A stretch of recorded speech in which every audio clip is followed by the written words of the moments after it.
that's the wrong place to look is in the physical gear.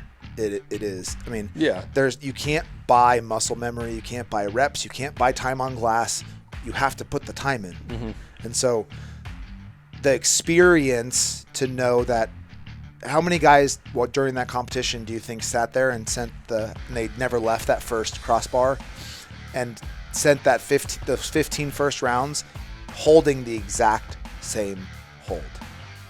Like they had ran 40 yards. It was warm. They had ran out 15 steps, and they got there, and they just said, if I just shoot tighter, that round will find its spot on target. How many guys do you think 100%? How many guys do you think changed anything?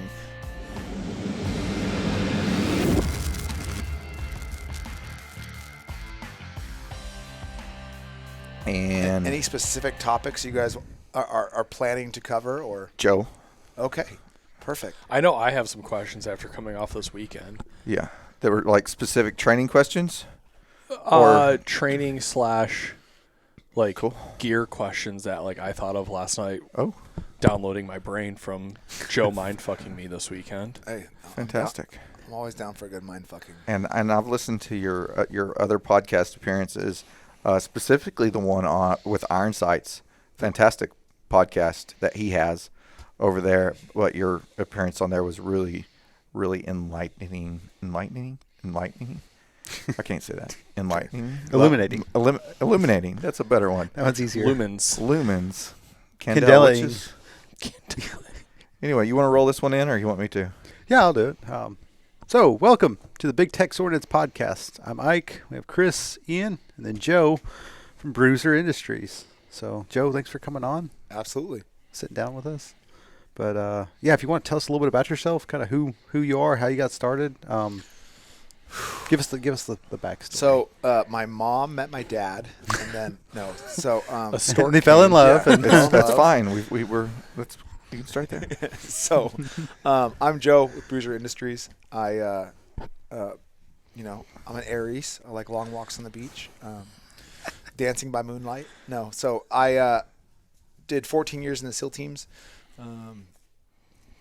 Did 3 years as an instructor in the middle as a scope carbine, basically instructor, land warfare instructor, doing patrolling, reaction to contact, that kind of stuff. And then finished my career with 3 years at the sniper course. Was able to run that place, which was awesome. Had 25 instructors working for me, and about 12 from each coast. And in between those two instructor billets, did a couple deployments, went some places, did some things. Entirely on the West Coast my whole career, so I was a West Coast guy. And then during that time, did a little bit of competitive shooting, shot PRS, IDPA, USPSA. By no means am I a super accomplished pistol shooter by any stretch of the imagination, but absolutely love shooting it and love getting out there and seeing where you rack and stack every weekend. Shot a lot more PRS than I did the other disciplines, and kind of realized how really basic the even soft level, but the military level firearms instruction was, and learned a ton from people outside of my own community. It was super enlightening experience. Broke my back on deployment to Australia, working with the SAS. That led to a medical deployment medical retirement in 2018, where I broke my back at Fort Benning, actually, but then herniated 3 discs with the SAS. So, got cart before the horse. So can't really fast rope or skydive or that kind of stuff anymore when you break your back and herniate 3 discs. So pulled shocks and got out in 2018, and kind of went and did the corporate thing for a couple of years. I've got my business degree. I finished up while I was in the Navy, and decided that corporate life was not for me. And so did that for about 2.5 years, and then cleaned out a 401k, and Bruiser Industries had been up for a couple of years so that I could write and do some minor teaching, but I'm just going to swing for the fence and try to see if I can make a living doing this. And so this is the first full year in business, will be this year, with classes running about every 6 to 8 weeks. Nice. Fantastic. To back you up just a little bit, because I don't think I've ever heard you talk about it. when you joined the military, did you join specifically to be a SEAL? Was that like what you started out to do? So I actually have a picture that I drew of a SEAL trident when I was 9 years old. And it says, my future profession. On the back of that page, it's actually kind of funny because on the back of it actually has jobs with like numbers, and like Navy SEAL's number 1, but I think spy is number 4.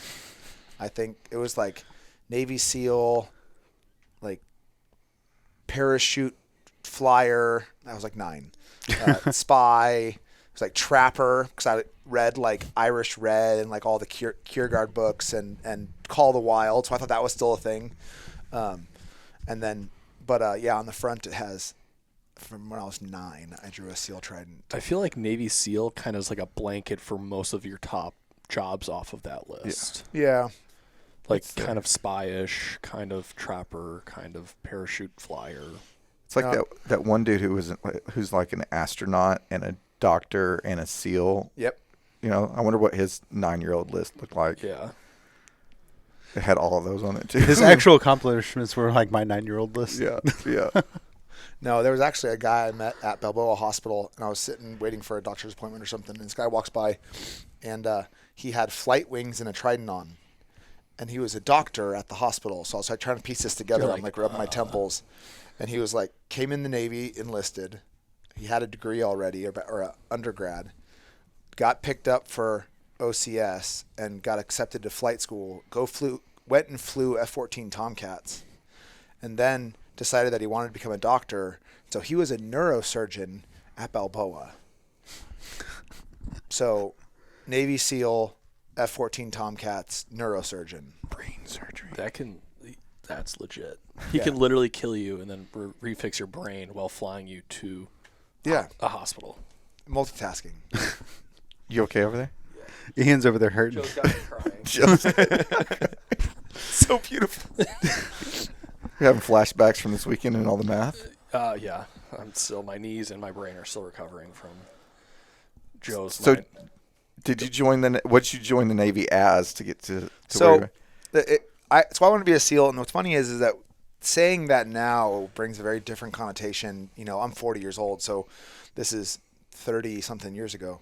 So, like, in 1990 something, whenever I was like, I want to do this, we didn't have Active Valor, Call of Duty, Osama bin Laden, none of these, none of this stuff was a thing.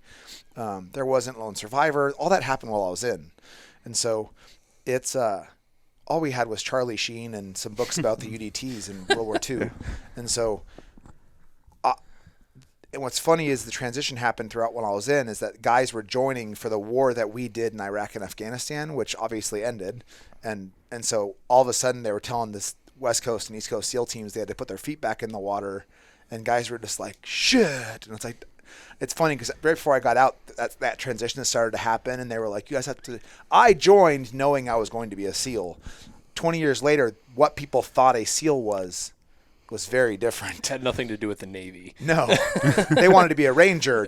And then they were like, hey, you have to remember that it's sea, air, land. And they were like, oh, but I don't like the water. So I joined. I played high school football. My mom was not happy about my decision to possibly go join the military after high school. So I went to college for 3.5 years. Was double majoring in English literature and kinesiology. I'm actually like a semester away from finishing both of them, but I've never went back. The farther I got into school, played football for a few years. I kind of realized that I had some unfinished business, and going to school for 3 years hadn't changed that. And so I eventually dropped out of college and joined the Navy, much to my parents' chagrin.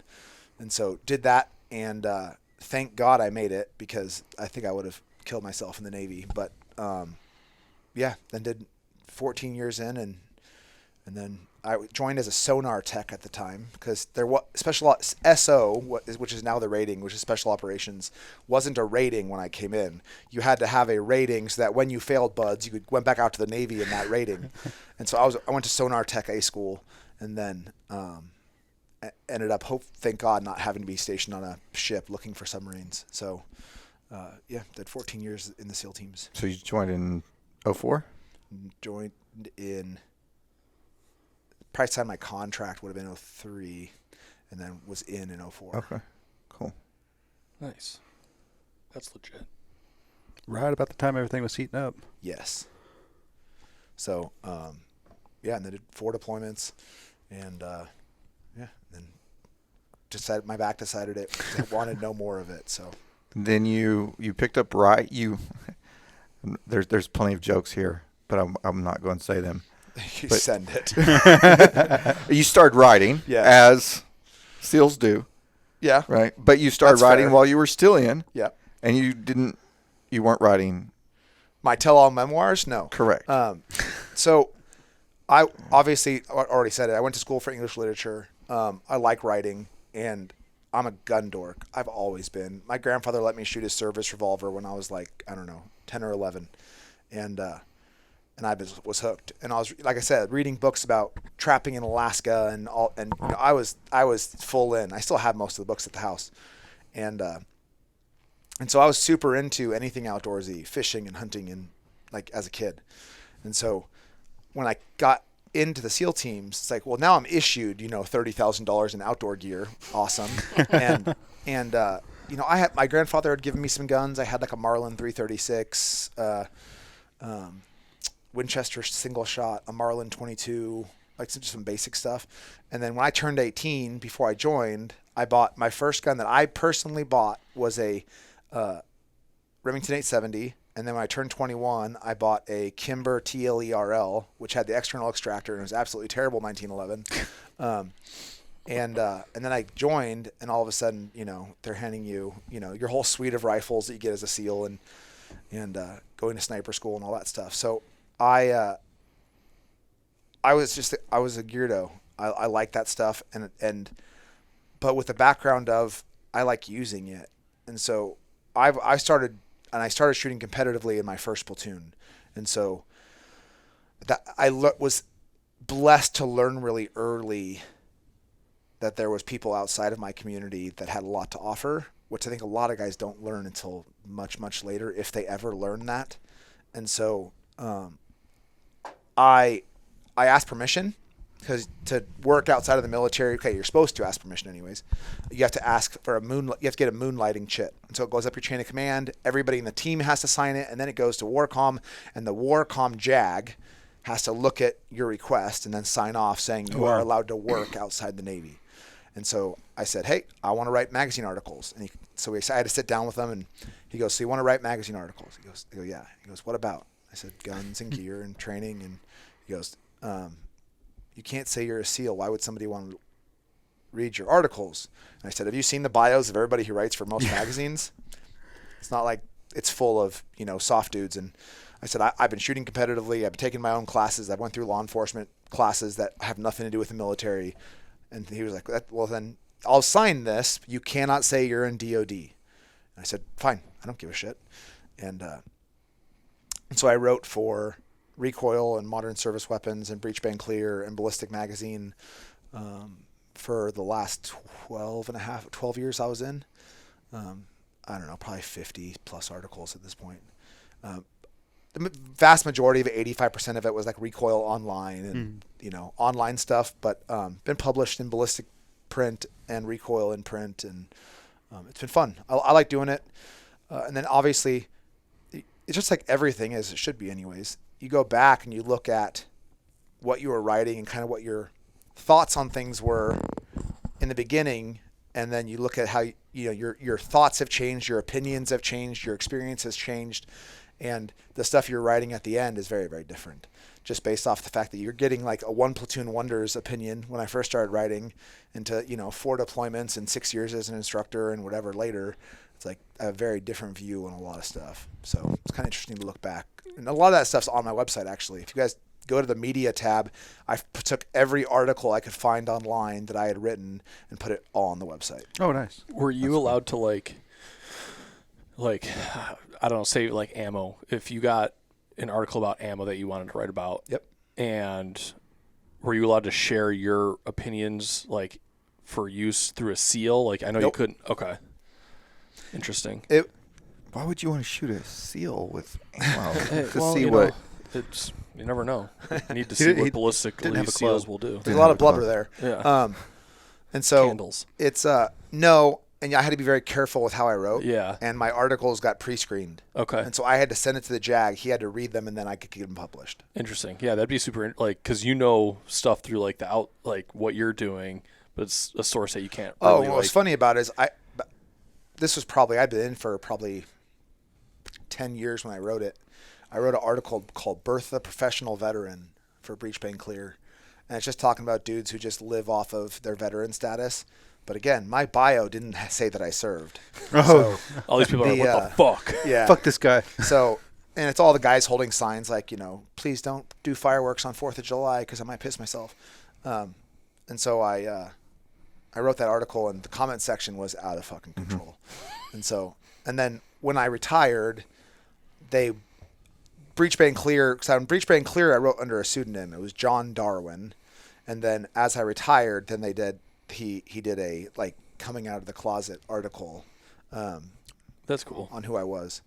But on Recoil, all they had to do was just go back and it was my actual name. And on Ballistic. And so all they did was just fix they were like, okay, take your bio. We're going to open up a section. We're going to insert a paragraph. And then everything reflected. So cool. Nice. Very cool. Do you still write for anybody, or is that? Yeah, actually, I just did a review. I took a while off. I finished my degree right before I got out, and so I should have finished it long before. I got lazy, and having kids and being in the military and whatever. That's such a resource. If you're listening and you're in the military, God, use those benefits, man. And so I finished my degree right before I got out. But that I was running sniper school, rewriting the curriculum, going to school full time. We were gone 40 weeks a year, out at the course, managing 25 people. Plus, then you're writing evals and everything else on the leadership side. And so by the time I finished and retired, I was like, I'm not writing anything for a while. Because I was literally like working all day on rewriting the actual putting into doctrine the curriculum we had changed. And then on the weekends, I had either a 12 to 20 page paper due almost every week.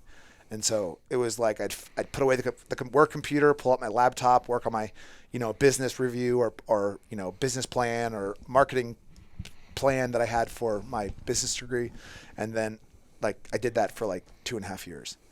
And then finished my degree, and then stopped for quite a while. I've probably written, but I just recently had an article on my OG published in Recoil, in the last episode or last issue, and this is part of a series of kind of modernizing older foreign service rifles and kind of just doing non-AR-15 stuff just because I felt like it.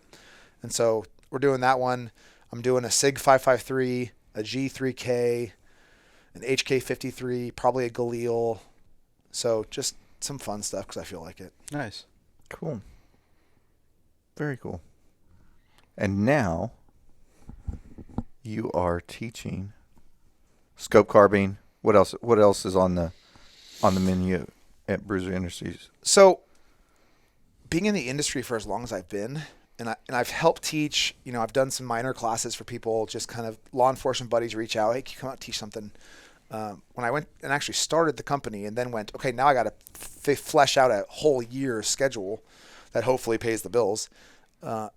I've been blessed to watch a lot of people enter the industry and make a lot of starting business decisions, make a lot of bad starting business decisions, watch a lot of people get into the industry, not bite off more than they can chew, or come in being very taking one path, realizing it wasn't what they wanted, whether that's monetarily, whatever, follower base, and then making other choices, good or bad or indifferent.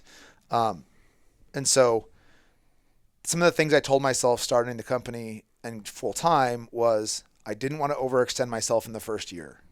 I wanted to stick to the classes that I know and are things that I'm passionate about. Mm-hmm. Not that I'm not passionate about pistol or carbine, but it is really hard to teach and understand at a high level every discipline of shooting.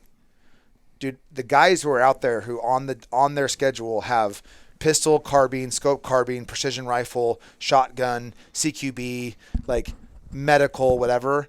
Like if you have a cadre of instructors, I'm kind of tracking. Like, you know, some companies have like, hey, if you work for me, you're a X-18 Delta and you're an old PJ and, you know, you're a Marine sniper. We can cover some stuff and then you're covering all of that. Yeah. But the guys who are a one-man or two-man show, like, I'm sorry. After doing this for as long as I have, I don't believe you are maintaining enough currency in any of those disciplines to be an instructor at a high level of all of them. Because in the SEAL teams, it's like you're good enough at everything. You're a master of nothing because you have such a variety of skill sets to maintain. And so for me, and the fact that I was a land warfare kind of open ground scoped carbine instructor to begin with, and then I finished at sniper school, which is scoped carbine and precision rifle, I was like, I'm going to stick to those. I can talk that stuff in my sleep. And then I'll grow naturally as, you know, the courses and stuff align. I kind of fill some gaps locally with some pistol carbine stuff, but there's so many guys out there that's their niche. Like carbine, they shoot 4,000 rounds a month and they shoot another 3,000 rounds of pistol. I just don't have that time to do that, as well as precision rifle and scope carbine. And I'm married. I love my wife. We have 4 teenagers between the two of us, and I'm not a 40-week-a-year instructor. So right now it's scope carbine and precision rifle are kind of the 80% solution of what Bruiser is. And you like that 80% solution type thing? Yeah, I use that analogy for a lot of things. It's just applicable to a lot of things. Yeah, I mean, I think in any decision, you can what if anything, and it just slows the decision-making process. And I think that's you listened to the Iron Sights podcast, so I used it on there, and I said I asked this of other people who asked me questions. It's like because if you guys follow my Instagram, it's like, God, how many I try to do these Q&As, and Instagram has to stop me from answering the rest of them because I just get too many. And so I try to tell people, I go, look, I'm trying to answer the 80% of what you're asking me, because sometimes they want an answer from me that exists on one fringe because the internet told them to, their buddy has a rifle they really like, and they're trying to walk the conversation into, I want you to tell me this. And I'm like, well, that's in the 10% I don't care about. There's 10% on this side. Like, let's just use rifle selection. CQB and long range are the extreme long range and CQB. Those are the fringes. And then there's like general purpose, right? That's the 80%. And so like, yes, with a 24-inch 6.5 Creedmoor, you're going to have a really hard time with a suppressor doing CQB. Or with an 8-inch 300 black shooting subsonics in a T2, you're probably not pushing out past 1,000 yards. And so that's okay, but if you got a 16-inch 308, you can kind of do this and you can kind of do that. Yeah, I know you guys can 10% me all day long, but like we can find some stuff in the middle that'll solve your 80%. So for me, precision rifle and scope carbine was my 80% because that's what I do the most. And then I dabble and shoot USPSA. I started shooting again just recently after about a 3-year hiatus. I'm going to go back and start shooting PRS again and doing some multi-gun stuff again, like the quantified performance matches and stuff. But I think you need to find what your 80% goal is too. I mean, it's like, so, because when I start picking up and doing a lot of pistol carbine, then I'm off my bolt guns. And so personally, I find it really, really hard to maintain that currency on all the disciplines. And so I don't feel I'm giving my student the best version of me teaching that discipline unless I can dedicate the time personally to maintain it. Makes sense. Yeah. Nice. So where are you teaching? Is it all over? Is it regional, or is it? You guys saw, I mean, and this is just scope carbine. So for me to try to take benefit of, and that's the other thing about between pistol and carbine. Pistol and carbine need less than 100 yards. Yeah. Like you can run a pretty decent pistol carbine class, 100 and in. You can't do that with scope carbine and precision rifle. And so my minimums usually are about 500 for scope carbine, the curriculum you guys just all ran through. If I have more, we absolutely use it. That's my minimum to run the course. And then precision rifle is typically 1,000. And so one is more of like a holds, non-standard shooting position like we just did. And then precision rifle is very much more shooter spotter, wind calls, advanced ballistics, with more of a non-standard shooting positions and stuff kind of being a FAM at the end. But much more shooter spotter work, spotting work, getting like everybody should be on have time on glass behind the shooter, because obviously, getting the scope carbine is more about reps of the shooter, not as much about both. And so if I have 500 or if I'm scheduling one, I can usually schedule the other. Not some ranges like only have 500 and then I can't do precision rifle. But I kind of start at precision rifle and then backtrack. If I've got 1,000, I can schedule it out for 4 days. I run both back to back, and I stack them that way because, as you guys saw, scope carbine is kind of precision rifle light. And what happens is, what I see a lot of, and it kind of takes people coming to the class once to kind of understand, because people go like, well, I'm going to do scope carbine, and if the couple guys stay and do both, is I stack them that way because we do a half day of class, you guys just did, and there's at the end, there's like concepts and stuff that you're like, okay, I get this, whatever. Well, now after 2 days, you have those questions and stuff. We're going right back into the classroom again to deep dive it even further. So those concepts that like you did grasp, and maybe there's some fringe stuff at the end that you didn't, you get to hear again, and then we go a little bit further. And so the retention of information is significantly higher. And then as we go into precision rifle, those guys are a mile ahead of the guys who just took precision rifle, because they've already done some holds, they've already done some wind calling a little bit, and now we just get into to another 500 yards worth of doing it, and with a bolt gun. And so I highly encourage guys, not just because I teach the classes and want full classes, but if you're trying to get into it, you can get so much more out of 4 days than you can out of 2, and it's just simple digestion of information. Yeah. That was kind of like one of the questions that I was going to ask was like, so I built my rifle to basically take your class, and I've taken a handful of classes, the last few years, not scoped, like carbine classes, pistol classes. So this was my first really on glass scoped rifle class, whatever we want to call it. And I felt like I was way out of my league when it came to a lot of the info. Is there anything for the people out there that you would recommend, like homework wise, before deep diving into this to really like digest before coming to a class like that? So Jimmy and I actually just had this conversation because I've tried to look at my curriculum and go, how can I break it up? Because there's nothing I can cut out of that classroom portion to do what we did. There really isn't. And so people need to, otherwise I think you're just hitting the wave tops, and I want people to be able to leave and and not just have like, okay, I digress. At sniper school, I saw this a lot, is you only give guys a little bit of information. You walk them through it once, and they get so terrified to go back in and build another gun, modify anything. They won't read true.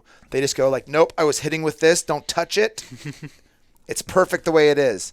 And it's like, no, those apps are meant to be constantly fucked with and, used to make decisions and build new guns. And I want people to actually understand it. And so that's why I try to do like the classroom gun. Then we're going to do your gun. Then so you get like multiple reps of doing it through the class. I could have taken like that class 6 times to really understand what we were doing. Like I feel like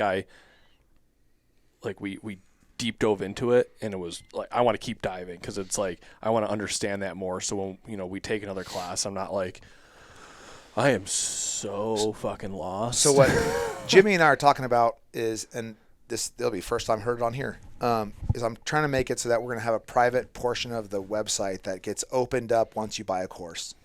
And so you'll have access to videos that you can watch repeatedly or whatever, that is walking through setting up a gun in the ballistic app. Sweet. Finding your speed drop, like finding your win number. And it'll just be videos that you have access to through the website that are private videos. You can't find out. You can only access them through the site. That you'll have access to that as a Bruiser alumni. Yeah. And then that way it'll be mandated homework before the class. I mean, it's not mandated. It'll just be more like it's just going to speed up the class. Yeah. And so if I can shorten that classroom portion from 4 hours to 2 hours, 2.5 hours, now we get more time on paper, which most of the guys I think got the progression. And then there's always the outliers, right? I mean, you're just going to have those students too. But there's the outliers that we're just moving a little faster than they intake information. Yeah. And so that was me. I just want to I could what you're talking about. I would love to today, tomorrow, re-watch those videos and just digest that information more, just so I could, next time we go to the ranch, we could sit there and I could do it without you sitting next to me, which would be sweet if I could just bring you everywhere every time I shot, scope rifle. But yeah, it's like nice. Phone a Bruiser. Yeah. Hey, what's my wind call? But I'm the same way. So when you started teaching the speed math portion of the class, and I don't want to make this an AR, but I want to bring up a point. When you started teaching that, I was like, okay, I'm going to write all this down, but I am not concentrating anything on this because my app is telling me what I need to hold. I need to know how to call wind, and I'll follow what my app is telling me, and later I will learn this. Because I knew I had so much stuff that I was trying to digest on calling my own wind, figuring that out, and I have a little cheat sheet. I know some of that stuff is just whetting the appetite, right? Like we got into a little bit of speed milling and some of that stuff. Where would I have fit that in the shooting portion of the course? No, it had to be done in the classroom. It would have been a third day, a fourth day. Yeah, you could and so some of that stuff will be right now on the website. There's basically scope carbine 1 and precision rifle 1. I have a scope carbine 2 and precision rifle 2, but I have to get enough students through the beginning because I can't throw those up there without you guys understanding or having been to the first portion of my course. It's not something that I'm going to be able to. And having talked to a bunch of the students there who had attended other people's courses, I now kind of see the diversity of just because you attended somebody else's scope carbine 1 does not mean you're ready for my scope carbine 2. There's just ways that people teach and things they find importance in, and I find importance in other things, that those things are not going to align. Whereas a pistol course, I think you might, if you took a couple Pistol 1 courses, you could go take a more USPSA focused course. I think if the assumption is made that because you took somebody else's scope carbine course that's 200 and in, and then you try to come to my scope carbine 2, you're going to have some gaps. Yep. I would bet there's 20 dudes right now that would sign up for scope carbine 2 next year in a heartbeat. I mean, I would sign up. I would sign up for scope carbine 1 again. Yeah, yeah. I mean, you took the words out of my mouth. I'm not going to 2. I would go to 2 if we're like, hey, the boys are going. Yeah, I'm going to go. But I would 100% be like, I need to go take 3 more scope carbine 1s within the next year before we go to scope carbine 2. Well, and that's the thing is, I'm going to start next year. I'm hoping to start not just aligning scope carbine precision rifle, but doing scope carbine 1, scope carbine 2 in one location. So if you can take a 4-day weekend, because now I'll have put through a bunch of people through a scope carbine 1, and I'll be able to have those students coming back who just want to take number 2, or they can just do both and go 0 to hero for 4 days. And I then scope carbine 2 will only have that 2 hours in the classroom, do some cleanup, refresh, that kind of stuff, and then we're straight out to the range. And we can do more flash milling, more, that kind of speed drop, talk about those different, we were talking about tubes. Come to the class, you'll understand what the hell I'm talking about right now. Yeah, nerds. And so we can get into that more UKD instead of KD, so unknown distance versus known distance, and do more of that faster adjustment. Because I have some pretty cool courses of fire that I like to do. Just you have to have guys actually understand how to get data, how to use data, how to make their own wing calls, before you make all those mistakes trying to then do more advanced stuff. It's that building block stuff, right? Got to walk before you run. Yeah, what's your next one? I know you got something. Well, we had 2 pretty hard days on the range. I mean, we went from Saturday, 5 to 20 mile an hour gusts, full value wind. Then yesterday it got pretty hot out at the end of the day. And I know when we were, having a little competition, I couldn't see splash and I couldn't see trace. And I was like, and Chris and I were talking this morning, it was like I should just sent like 2 rounds into the dirt just to see, like I thought I had my hold right, but I just couldn't see anything, just to see, okay, hey, I'm low or I'm high, and then just fucking sent another one and hit the target, thinking that after the fact. What is like, again, I'm a new guy to this, and I mean, I have a decent rifle.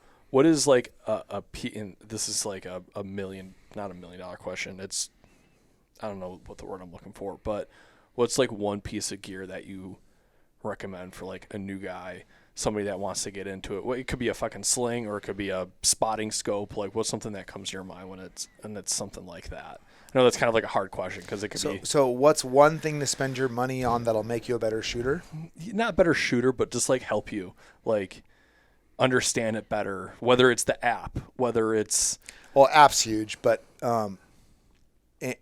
training. Yeah, more rounds down range.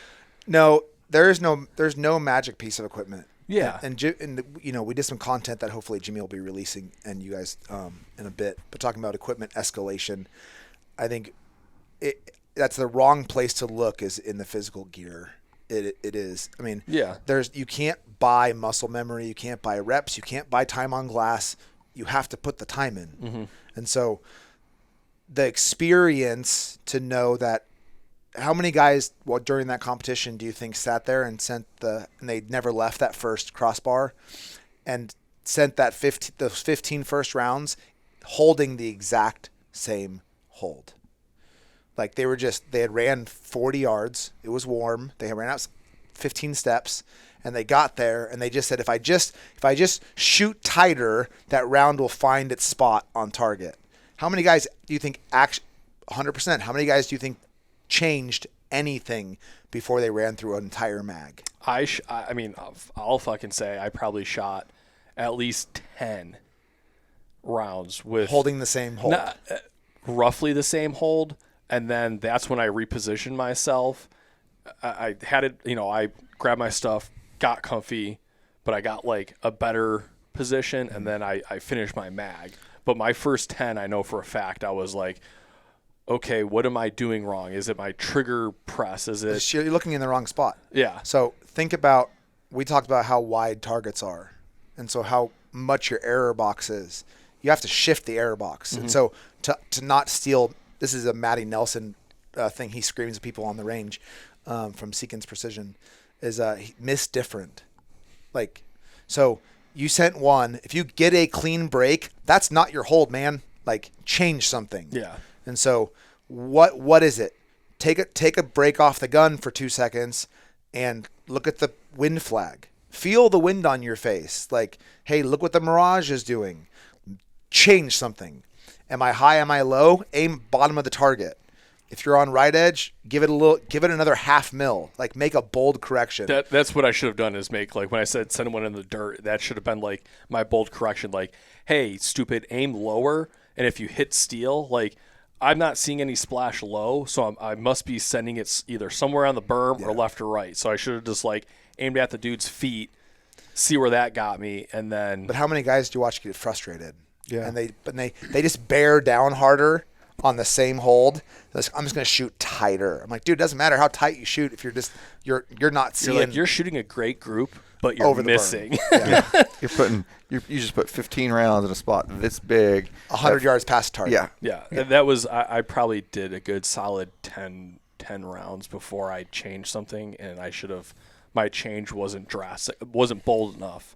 To make the difference that I really should. And that's the thing we struggle with, or I try to get people to see rather on Instagram. God, it's such a weird medium.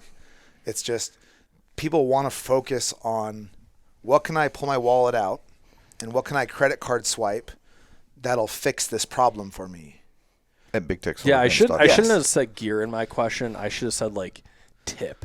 And I'm not blind to where we're sitting, but I'm just saying like it is. And that's, I've used this equation in a bunch of podcasts and explanations and stuff. And I truly believe in the miracle in 34th Street syndrome, which is like you need to worry about what your customer wants. And for me, that customer is a customer of training. For you guys, it's product. And it's like you guys can have somebody make the same purchase 18 times trying to answer one question. That's great for your guys' pocketbook, but it's like you're just going to have a very frustrated customer. It's like they're just working down. You're like, oh, you wanted this bipod? Okay. 2 weeks later, okay, you want to try this bipod? Okay, because they didn't like the last one. It's like, well, they're probably not listening, or they haven't clearly identified what the question is they're trying to answer. It's like, what features do you want? Whatever. Well, in training, it's the same thing. What are you actually trying to accomplish? What's that 80% that you're trying to answer? Because you're just swiping their credit card repeatedly, and you're not making any progress. Yeah, you could buy a crappy scope and still hit the target, and you could buy an expensive scope and still fucking miss the target. Yeah, I mean, and we live in America, one of the last free countries on this planet that we are allowed to possess and purchase and have access to the things that all of us enjoy. And I think that's something that I highly encourage people to exercise that freedom.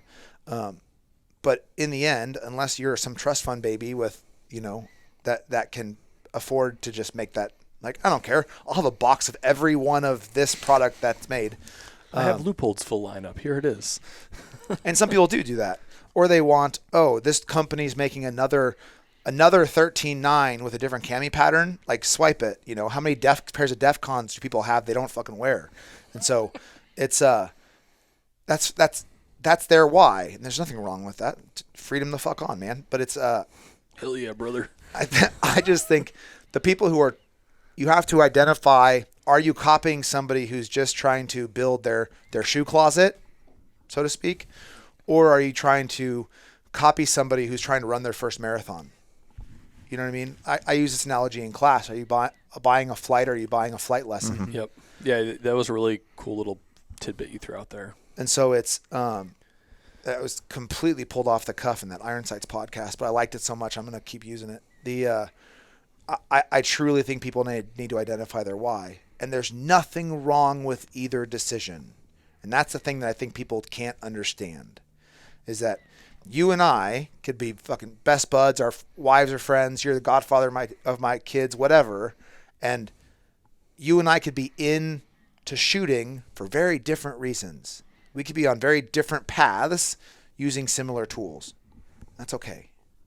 And so we could go to the range and have fun together. We could, and you could just be that guy who wants a gold barrel with a black multicam slide and red base pads. And dude, I just want to burn the barrel out of a Glock 17 shooting USPSA. Chris is that guy though. Red NO all day long. Everything He's I gonna have. hit me after this. Yeah. Now. How dare you say I have red NO on my guns? I mean, I watch 18-year-old kids who love cowboy action. Like, yeah. Are they stupid for doing that? No. Dude, it's like, I don't like golf. Like, that doesn't make me a terrible person. To some people who are watching, it probably does. But there's lots in this shooting sport that if you shoot open in USPSA, God bless you. Dude, have fun. If you shoot open, though, and tell all the people who are preparing to carry appendix inside the waistband they're stupid, or vice versa, you guys are missing the point.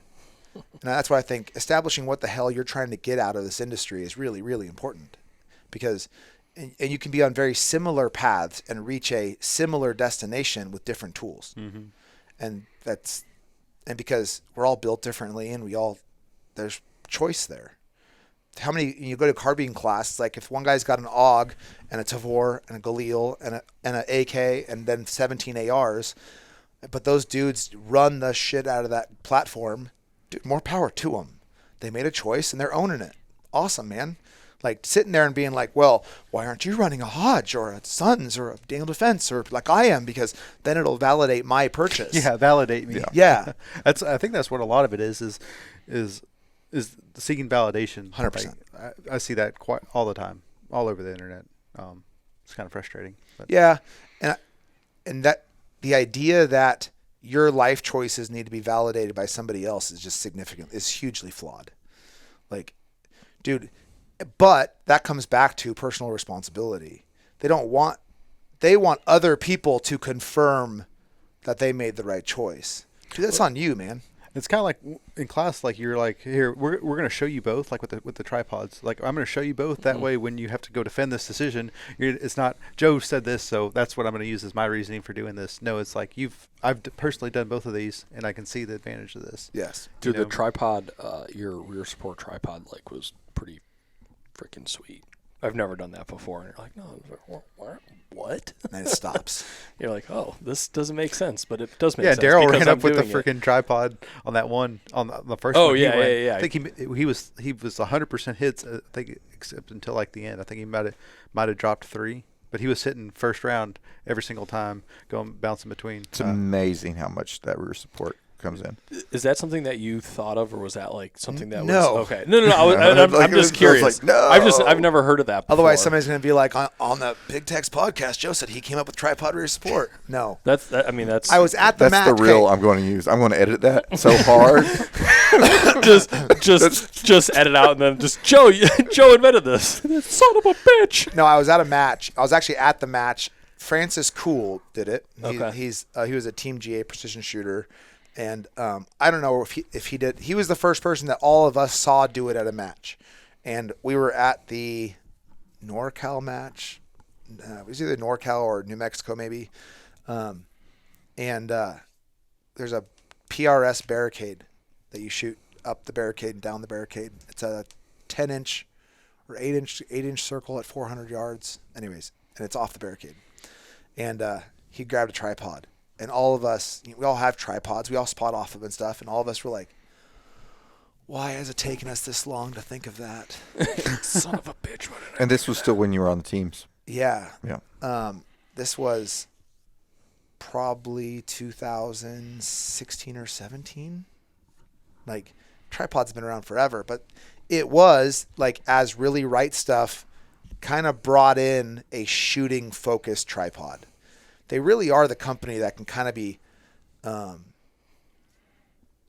given the credit for that, because we used to just have Manfrottos and kind of maybe it was designed for heavier camera equipment, but like from where I sat in the industry, dude, nobody came out with a purpose-built or marketed it as a purpose-built shooting tripod before Really Right Stuff.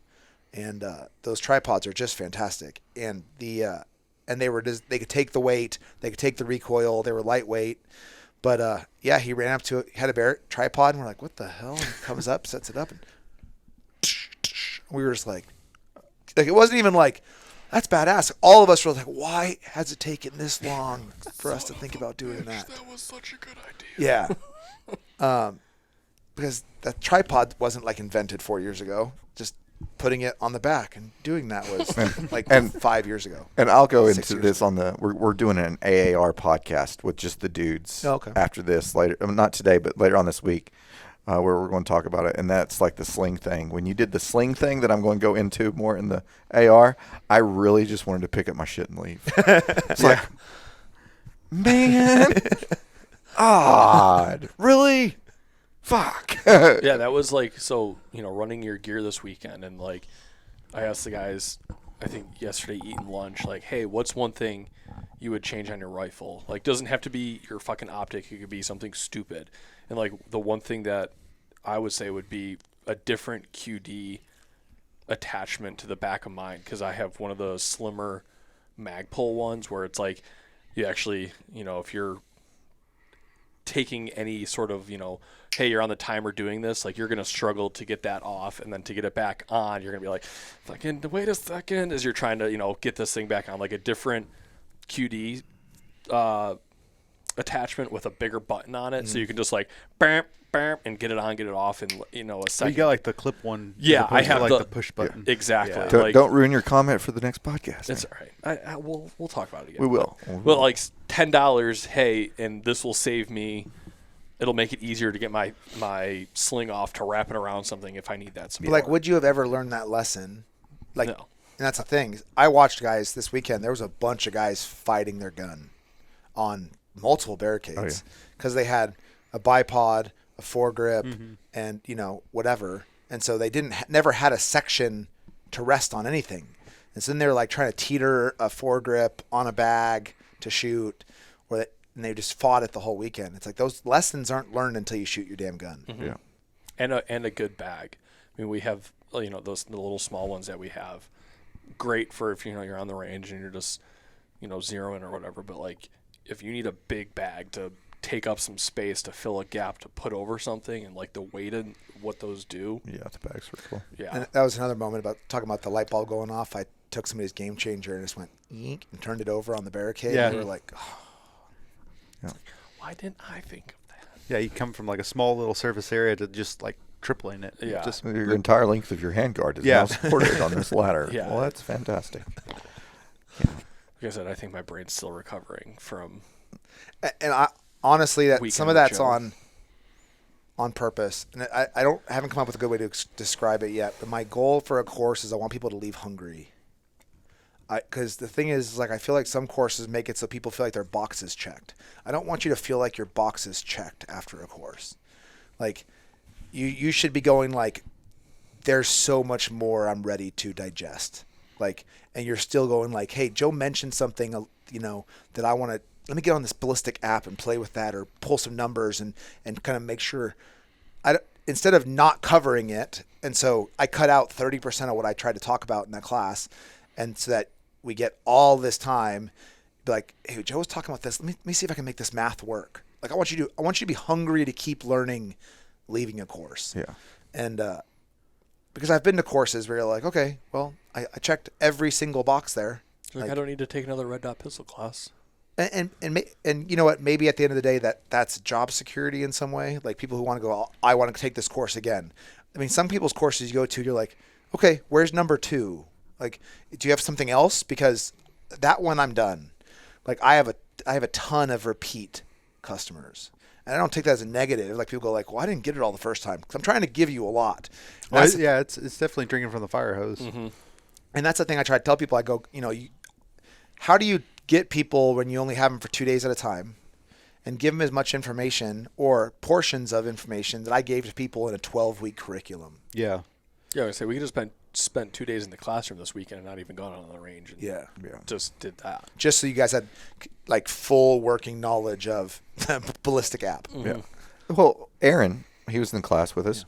When we first started doing this, I was like, hey, man, what do we do? Schedule this in September? Was it September or August that we started talking about this? Yeah. Back this fall. And when I told him, I was like, hey, we're having Joe from Bruiser Industries down, and we're doing a scope carbine class. And he's like, oh, man. He's like, I need another carbine class like I need a fucking hole in my head. I was like, dude, trust me. Sign up for it. Do it. Come here. We'll do content creation. Come on. And yesterday he's standing there talking to me. And I'm like, so, what's up? He's like, yeah. You could see he's like, yeah, dude. He's like, I've got more out of this class than I have out of classes in years, because he's, just so used to that repeated red dot, 100 yards and in, burning it down. It's like, that's where we're at. And it's the same thing we've talked about in multiple podcasts at this point, is I need another red dot class like I need a hole in my head. I wanted this to quantify all that stuff that I had read back when I was like, ooh, I want to get into long range shooting. Oh, no, I don't. I'm good. And then, okay, I want to stretch my legs out. I can do the malfunctions and the freaking reloads and the barricade work and that stuff, but I want to do that with a LPVO. And it gives you a little different context, right? Like, how different was shooting off of the VTAC for distance than it was in a red dot carbine class? Oh, throwing the barricade or throwing a support system on there was fantastic. Mm-hmm. I could have re-engineered those barricades a little bit, but I love having those rickety barricades, though, or that chair. The chair fucked me. Well, I think there is. And there's a fine line to walk as an instructor of giving people the ability to feel confidence, but also get humbled. And it's like, you could throw out 20-inch by 40-inch targets from 0 to 500, and you guys wouldn't ever miss. Like, or I could be like, hey, shoot this funky sized Bobcat at 400 that, is this big in the middle, and, and give you a little bit of humility. So again, you leave feeling hungry. You're like, I have some skills that I can expand on. Like, I need to get to the range so I can keep working this skill set. I was about to say, like, I wish the ranch was slightly closer, just because I would want to leave here today and grab the rifle and go sit on the long range. The Bobcat was my favorite target because it's so wide, man. It's 2 targets if wide. If your data's tracking, it's huge. Yeah. If you're first hit, good job. Next target, Bobcat all day long. But there were some people who were having some vertical stringing, just breathing, stability, rushing shots, stacking, trying to get it stable on a foregrip. That was not their favorite target. Yeah. I think of all the classes I've taken in the last few years, this one has definitely showed more errors in the way I had the gun set up and not necessarily tuned because it ran phenomenal, but like just the setup on little tweaks that I would have, would a gear change or no gear change or whatever, just to run that specific platform. Yeah, I think this was like the biggest when it comes to like, accuracy standards. You can hit a steel target at 100 yards, relatively easy. You put the dot on the target and pull the trigger. Whether you hit it down here or up there, you're going to bing, okay, hit it. And like shooting that at 300 or 400 or 600, like if you don't pull your fucking trigger straight into the rear, you're probably going to miss. Or if you took that breath when you shouldn't have and whatever. Well, and that's a fine line to walk too. And we had people there in the class who had taken classes from other people. And then they were, one of the comments the first day was he wasn't seeing what he needed to see. And he felt that he was defeated. And I had to go like, look, I tend to hold a very tight accuracy standard. 2 MOA, when you start doing what we're asking people to do, is a very tight accuracy standard to shoot doubles on, to shoot. And so and that's why I was like, hey, look out at the internet of what other people are doing and then do the math on how big of a target that is. Or even think about at 400 yards, if you have a 20-inch by 40-inch target, how many MOA that is. That's a 5 MOA wide target. And so when I give you a 2-inch circle at 100 yards and we're trying to shoot doubles, that's a diagnostic tool and it's an escalation of accuracy. And so if you aren't seeing what you need to see, I'm just trying to show you a path and give you a wet the taste buds a little bit to then understand this is something you can then go do. If you only have 100 yard range next to your house, like that doesn't mean you can't do work. And I use that target for personally. I throw it at 100 yards and shoot tripod. I throw it at 100 yards and shoot barricade. And if I don't have 500 yards to work with, I can get a lot out of that target. And actually, on my website, it's free. Download it, print it out. It's a 1/4 inch dot, 1 inch dot, 2 inch dot. You have 3 different accuracy standards. I can use that for bolt guns or anything else. And so it's or 1/2 inch dot, 1 inch dot. Yeah. But it's and I tend to use smaller targets than a lot of people. And so I think it's just a different way to accomplish the same goal, but I'm not looking for 100% impact rate. I'm not. You don't learn anything just from being softball pitched stuff. I want people to have to hit a fastball a few times at the class. Yeah, I was impressed with myself that I hit to 600 yards the first day with the wind that we have. I was like, high five Ian. Like I hit 600 yards at 20 mile an hour winds. Okay. I'm yay. The Ranch, Texas, that did not disappoint in the wind situation. Yeah, we definitely had good wind for a class, for sure. And also too, the range, like that specific range, there's so many different wind cuts. Yeah. You got all kinds of different conditions all the way down. I took my wife shooting this morning, and I was I pulled her off the gun for a sec, and she was like, we were just shooting right, holding right, and then we shot left. And I said, look down range. And the flags were like this. Yeah. And I was like, I'm doing my best, babe. Like, because a first-time shooter, with precision rifle, especially I see this a lot with new shooters. New shooters want groups that they see on the internet. Mm-hmm. Like they just bought their gun. They have a Tika CTR. They have a Savage 110 they just bought, whatever. They just put their Vortex PST on it, and they're expecting that gun to shoot one tiny hole. And you're like, yo, let's talk about realistic expectation management. That was me this weekend. It was like, cool. Like I would have loved to stay after yesterday and try to hit 1,000, but I was like, you know what, Ian, you hit 600 in those conditions. I'm pretty happy with myself because I did it. So for the first time really ever behind a scoped rifle. So no, I'm glad you guys got something out of it. Yeah. I had a good time.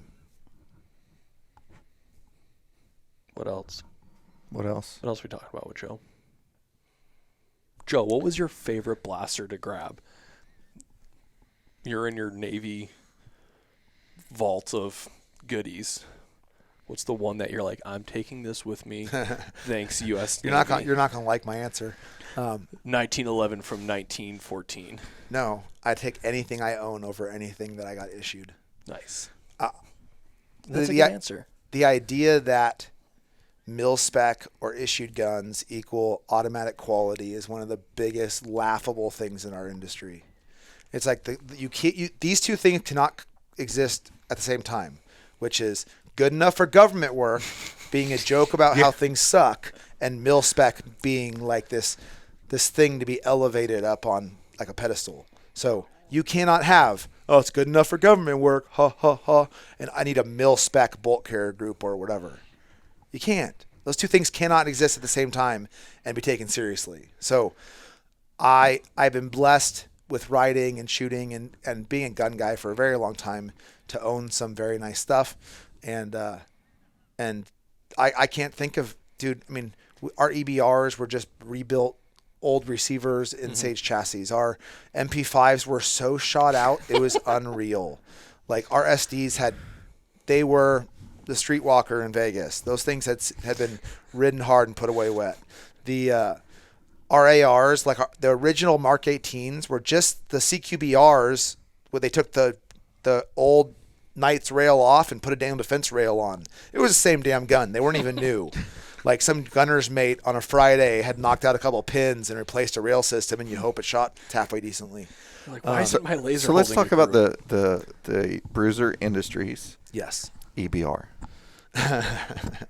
So we talked about this journey in service rifles that I'm on, and the thing is, again, we're kind of this is already probably a little bit part of the conversation, which is I have a lot of stuff, and I've been doing this for a long time, and so I'm at the point now where I teach with. I had an AR-15 out here. It's not like I was shooting with anything crazy. And I teach with a Glock 17. I shoot all the normal stuff that I encourage people to buy. But at a certain point, I like trying crazy shit like anybody else. And so I had all my boxes checked. My teaching, my tools to make a living are all pretty dialed. I've got 4 308 bolt guns that are super dialed, an AW, an AX, KMW 308, and then I've got my gas guns that are dialed for courses, all the courses I teach. And so I started looking at other stuff. And so I went down AUG, Galil, AK-74, AK-47, and I watch the internet and the stuff people just love to lose their minds on, and it just makes me want to build something that just pisses off everybody. And so I'm really talking to Fulton Armory about building a 6.5 Creedmoor 16-inch Sage chassis M1A. Just so I can piss off the entirety of the internet. And then I'm going to try to get a SCAR and talk about how that one beats the SCAR, and then just watch the world burn. Just we get two sit of those? back.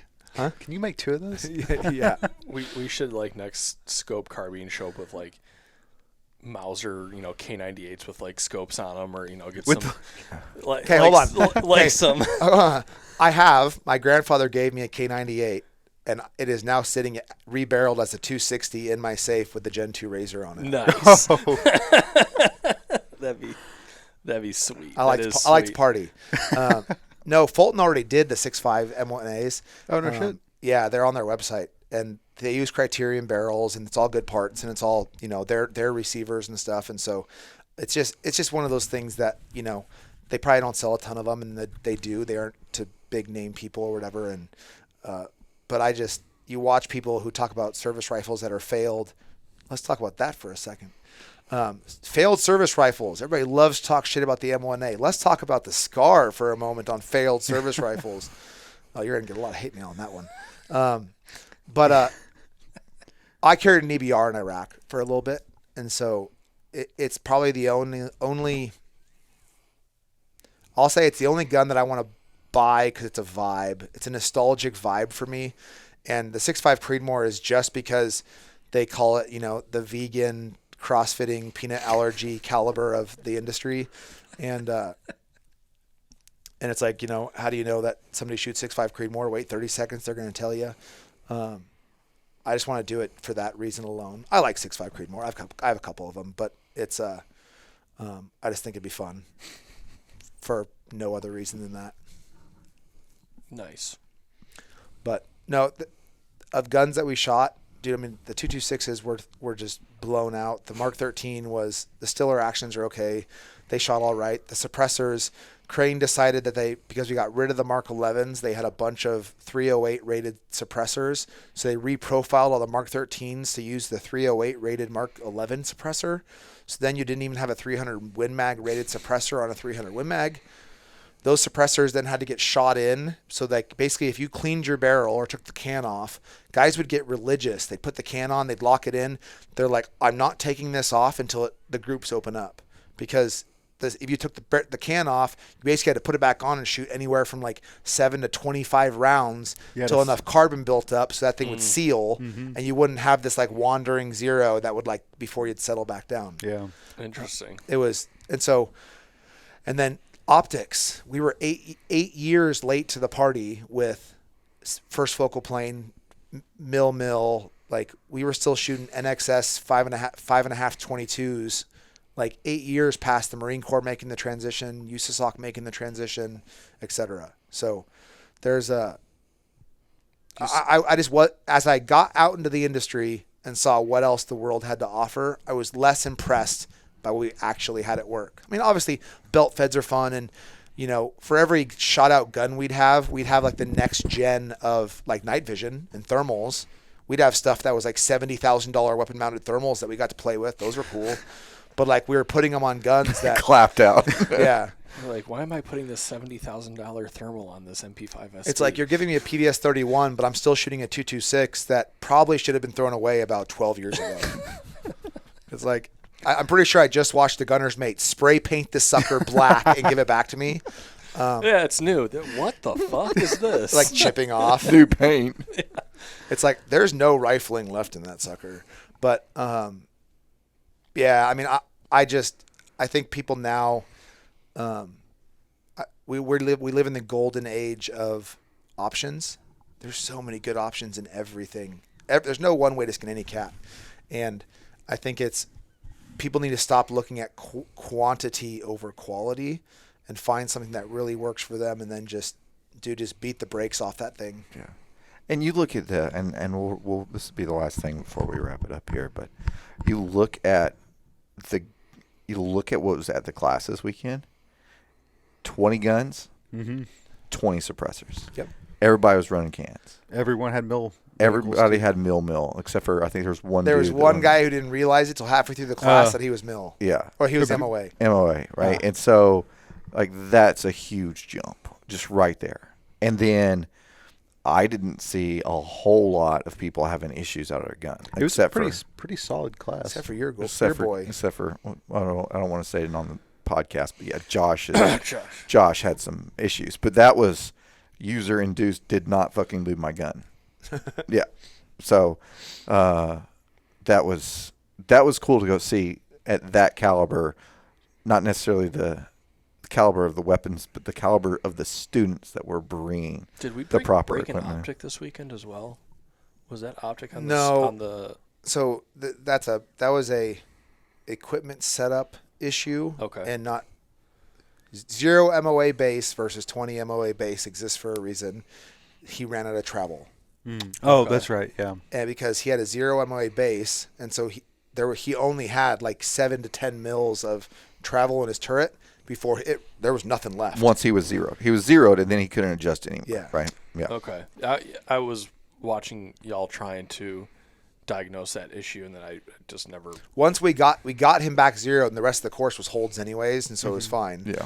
But that was a understanding how you set up your equipment issue for sure. But I was actually thinking about that on the drive over here this morning, which is the Bruin decision bringing up in common use, right, as a delineating factor for decisions in Second Amendment moving forward and all that stuff.